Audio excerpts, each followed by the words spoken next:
गुरुदेव, मैं आपसे जानना चाहता हूँ कि घर में मंदिर में पूजा करने में और जो मंदिर घर के बाहर है, दोनों की पूजा में क्या अंतर? अगर किसी दिन घर के बाहर मंदिर में जाने का मन ना हो तो क्या मन में ग्लानि आनी चाहिए या घर के हम मंदिर तो में कह पूजा? रहे हैं कि घर के मंदिर और बाहर के मंदिर और एक और मंदिर है, हृदय के मंदिर। तीन मंदिर जोड़ो, दो में मत टिको। अगर हृदय के मंदिर में पूजा हो जाए तो घर के मंदिर की और बाहर की मंदिर की, यहाँ की नहीं हुई, सब जगह की करिए तो अधूरी पूजा है। हमारी बात को समझना।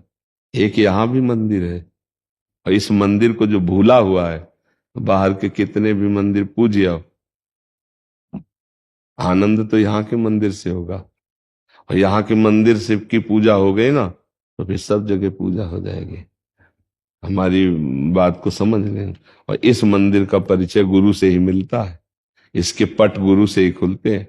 अगर अंदर और बाहर दोनों हो गया तो मस्त हो जाओगे।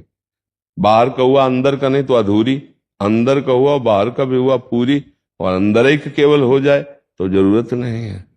यहीं बैठे हैं प्रभु, यहीं विराजमान। अब ये बात थोड़ा कम समझ में आएगी, और इसकी समझ के बिना सब बेकार है। बाहर की पूजा तो 2 4 10 मिनट 20 मिनट 40 मिनट करे आए, यहाँ की पूजा में मगन रहने। यहाँ दरवाजा खोलो तो यहीं ठाकुर जी विराजमान है। तो तीन जगह पूजा का भाव रखो, हृदय मंदिर, घर मंदिर और बाहर मंदिर। प्राथमिकता हृदय मंदिर की, द्वितीय घर में जो विराजमान वही प्रभु हैं जो मंदिर में विराजमान है। अगर उनमें उनमें भेद रखोगे तो वहां भी जाओगे कुछ नहीं है। भेद नहीं करना, जो यहाँ विराजमान है वही मंदिर में विराजमान है घर के, वही बाहर भी विराजमान, वही तो है। कहो सो कहाँ जहां प्रभु नहीं। अगर हमें सोते हमारे घर वाले तो हल्के ठाकुर है, वो गड़बड़ हो गया, फिर बात नहीं। जो घर में है वही वहां है, जो वहां है वही घर में है, और जो यहाँ वहां दोनों जगह वो यहाँ है। अब बढ़िया पूजा हो जाएगी। अब यहाँ हमारे ठाकुर जी बैठे, शराब कैसे पियोगे? यहाँ ठाकुर जी बैठे, मांस कैसे खाओगे? यहाँ ठाकुर जी है, प्याज लहसुन कैसे खाओगे?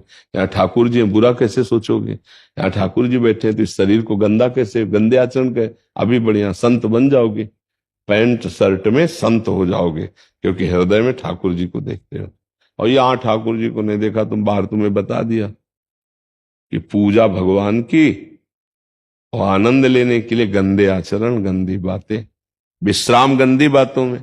ये हम बहुत बढ़िया बात बता रहे हैं, आप समझ लेना। बहुत खूब सुलझी हुई बात कह रहे हैं। इसलिए सुधार यहां से शुरू होगा। अब हम लोग यहाँ के ठाकुर का परिचय नहीं जानते, इसलिए बाहर से शुरू करो। तो घर में भी विराजमान, मंदिर जब समय मिले मंदिर चले गए, जब समय नहीं है तो घर में ही कर लिया। और जब घर में भी समय नहीं है, ऐसी ड्यूटी है, ऐसी कितने हैं कि 2 2 दिन 3 3 दिन यात्रा में है, ऐसे भी लोग हैं, तो यहाँ के मंदिर में पूजा कर ली। पानी ले रहे हैं, हे प्रभु आप, उनको भोग लग रहा है, समय मिला नहा लिया, मानो हमने मंदिर को पोछा लगा दिया। यही मंदिर है, मेरे भगवान यहाँ, और मैं पुजारी रूप से उनकी पूजा कर रहा हूँ। बढ़िया बात बन जाएगी आपके प्रश्न के अनुसार। नहीं, एक मंदिर और हृदय का भी है, उसको भी जागृत करो। घर के मंदिर में वही ठाकुर जी विराजमान जो बाहर के मंदिर में। अगर बाहर कोई और भगवान है तो घर वाले फिर कौन है? अगर घर वाले को नहीं माना तो बाहर वाले को तुम कैसे जान सकते हो? ऐसे अगर यहाँ भगवान को नहीं माना तो घर वाले में कैसे मान रहे हो? ये भी तो उनका घर है, यही भगवान विराजमान। सबके हृदय अछत अविकारी, भगवान कह रहे मैं सबके हृदय में अविकार निर्विकार भाव से विराजमान हूँ, यही विराजमान है। ठीक है। राधे राधे महाराज जी। महाराज जी, महाराज जी, भगवान में ध्यान लगाने का बहुत प्रयास करता हूँ, पर बिल्कुल ध्यान नहीं लगता महाराज जी, मन भटकता रहता है। ये भगवान में ध्यान लगाने की जरूरत नहीं, नाम में ध्यान लगाइए। नाम को जपिए, नाम के बिना थोड़ी ध्यान आ जाएगा रूप का। रूप कैसे कैसे आप ध्यान लगा सकते हैं? पहले नाम। आप आंख बंद कीजिए तो अंधकार दिखाई देगा, दिखाई दे, ईमानदारी की बात है।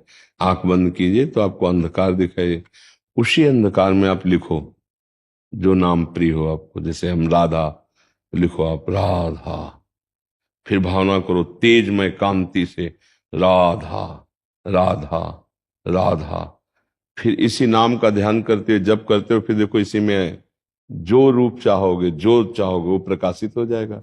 ध्यान के लिए पहले मन एकाग्र चाहिए, मन पवित्र चाहिए, इंद्रियां संयमी चाहिए, वो सब कुछ नहीं।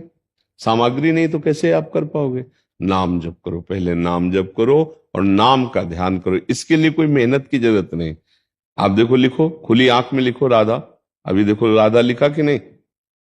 आप देखो ना, राधा ऐसे लिखो, मानसिक लिखो। आपके सामने लिखा दिखाई दे रहा है कि नहीं दिखाई दे रहा? दिखाई दे रहा है ना? अब इसी को आंख मूंद करके करो सच्चाई से। ये मन चंचल होगा, भागेगा, पर आप देखो लिख सकते हो ना। इसको लगाओ राधा। अब इसमें कितनी देर टिक सकते हो, ये तुम्हारी बहादुरी है। फिर धीरे धीरे इसको काम करते हुए, मान लो कोई भी शरीर से काम कर रहे हैं और दिमाग में हमारे नाम चल रहा है। भजन ऐसे होता है, बात भी कर लिए। हम जैसे बात कर रहे हैं तो तुम्हारे माथे पे राधा नाम लिख रहे हैं, राधा राधा। अब हम तुम्हारी तरफ देख के बात कर रहे हैं पर हमारा चल रहा है। ऐसे भजन होता है, ऐसे एकाग्रता होती है। नाम के चिंतन से पवित्रता होती है। नाम संकीर्तन में से सर्व पाप प्रणाशनम, वो पाप का नाश करता है।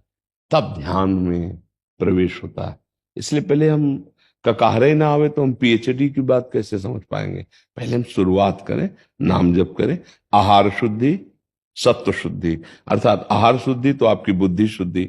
आहार शुद्ध कीजिए, गंदे आहार मत कीजिए, गंदा संग मत कीजिए, गंदे दृश्य मोबाइल से मत देखिए, गंदी क्रियाएं मत कीजिए जो धर्म विरुद्ध हो, धर्म युक्त कीजिए, नाम जप कीजिए। अभी ध्यान योग के लायक हो जाओगे।